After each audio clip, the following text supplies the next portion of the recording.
তো বন্ধুরা, আজকে তোমরা আমার চ্যানেলের থাম্বনেল দেখেই বুঝতে পেরেছো যে আমি কোন বিষয়ে কথা বলতে যাচ্ছি আজকে।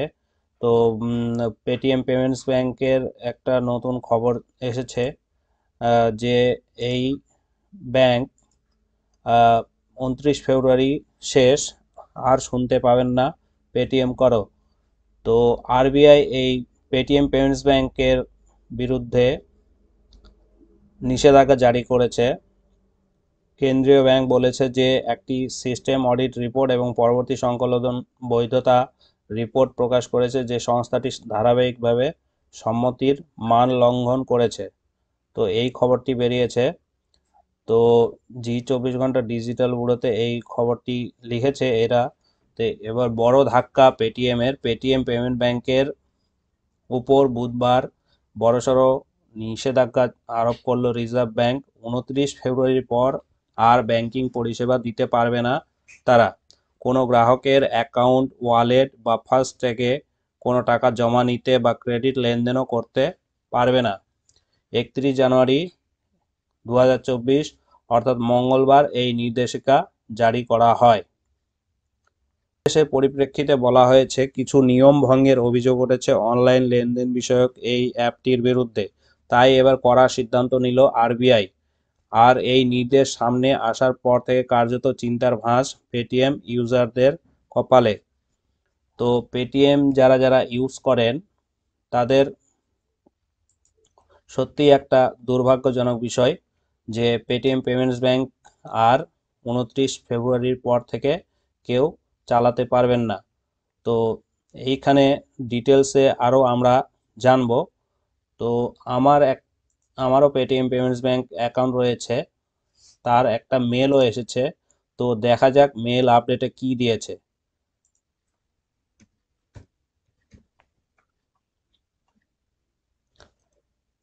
দেখুন, মেলটি আমি খুলেছি। Important update Paytm payments bank account wallet. Dear customer, the Reserve Bank of India (RBI) has issued a directive restricting Paytm Payment Bank account wallet from accepting new deposits or allowing credit transactions after February 29, 2024। অর্থাৎ 2024 সালের ফেব্রুয়ারি মাসের 29 তারিখের পর থেকে আর Paytm use করা যাবে না। অর্থাৎ এখানে কোনো ডিপোজিট অথবা ক্রেডিট ট্রানজাকশন অ্যালাউ করবে না পেটিএম পেমেন্টস ব্যাংক। তো আরবিআই এই নিষেধাজ্ঞা জারি করেছে পেটিএম পেমেন্টস ব্যাংকের উপরে, যার কারণে আপনারা কেউই পেটিএম পেমেন্টস ব্যাংকে টাকা গ্রহণ করতে পারবেন না, অ্যাকসেপ্ট করতে পারবেন না। Please note that you will not be able to deposit or add money to your Paytm Payments Bank account wallet after 29/2024. However, there is no restriction on withdrawal of money from your existing balance even after February 29, 2024। অর্থাৎ বলা হয়েছে যাই হোক, credit transaction অর্থাৎ কোনো টাকা না নেওয়া গেলেও আপনারা সেই পেটিএম পেমেন্টস ব্যাংকে যদি টাকা কারো থেকে থাকে, এই 29 ফেব্রুয়ারির পরেও সেই টাকাটা উইথড্রল করা যাবে, এটাই বলেছে। তো কি কারণে এই পেটিএম পেমেন্ট ব্যাংকের উপর রিজার্ভ ব্যাংক এত বড় একটা সিদ্ধান্ত নিল? তো কারণটা হচ্ছে এইখানে দেখুন, খবরটিতে বলা হয়েছে 2022 সালে পেটিএমকে আরবিআই নির্দেশ দিয়েছিল নতুন করে কোনো গ্রাহক রেজিস্ট্রেশন করা যাবে না। তারপরও দিনের পর দিন অডিটে বেশ কিছু বেনিয়ম করেছে এই পেটিএম।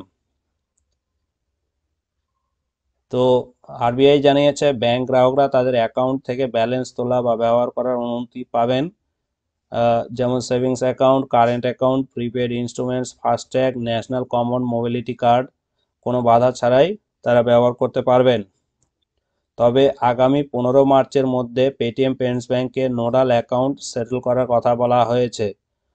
অর্থাৎ রিজার্ভ ব্যাংকের যে নোডাল অ্যাকাউন্ট রয়েছে সেই অ্যাকাউন্টের সেটেল করার কথা বলা হয়েছে। ততদিন কোনো নতুন কোনো ইউজারের ডিপোজিটের উপর সম্পূর্ণ নিষেধাজ্ঞা জারি করা থাকবে বলে আরবিআই এর তরফে জানানো হয়েছে। তো এই ছিল পেটিএম পেমেন্টস ব্যাংকের আপডেট, অর্থাৎ যাদের যাদের পেটিএম পেমেন্টস ব্যাংক অ্যাকাউন্ট রয়েছে সত্যি তাদের জন্য একটা দুর্ভাগ্যজনক খবর। তো বন্ধুরা, আজকের জন্য এই আপডেটই জানানোর ছিল।